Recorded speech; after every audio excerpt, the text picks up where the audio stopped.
more of the harassment that we are getting from the government. Ma'am, the Duterte family is requesting. Is it true that you are requesting the Philippines to cooperate with the ICC with regards to the interim release, if ever that will be granted, and if ever you will be filing for that petition? And if that happens, it will follow that the freezing of assets will also be tackled. The family, we do not talk to the Philippine government. All the legal processes that are needed to be done because of the case here in the ICC are through the lawyers. So I don't think as well that the lawyers talk to the Philippine government because it's only right now it's only the detainees, the lawyers, the courts, and the prosecutors, and of course, the complainants. Bibi Sara, aware ba si former President Duterte na milyong-milyong Pilipino ang nag-gather ngayon, na in the past, sa kanyang birthday? Yes, ma'am. Wow!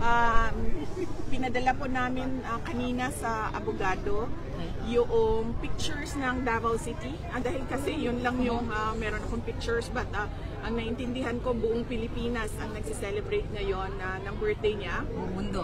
Buong mundo ang nagsiselebrate ngayon ng birthday niya. Ang pinadala ko sa abogado, and sabi ng abogado, there is a system doon sa loob na ina-upload yan sa laptop ng detainee at nakikita niya doon ang mga letters, ang mga photos, ang mga videos na pinapadala ng mga family members, and I think allowed din ang mga ganon, mga footage ng supporters. Yeah. May message po ba siya sa government sa ginawa sa kanyang illegal kidnapping? Wala. Ma'am, he never mentions the administration. But up to the last minute, he always said and he told me that the military will do the right thing. So, yun yung lagi niyang sinasabi sa akin noon. Ma'am, is the legal team of ex-President Duterte complete now? Yung legal team po niya, kumpleto na po. Kasi kung mag-single tayo, mag-selfie kayo, baka umabot pa tayo ng September 23. Coming from the ICC. So we're waiting for the papers of 2 more lawyers, and then we're currently recruiting 1 more lawyer, excluding the Filipino lawyer.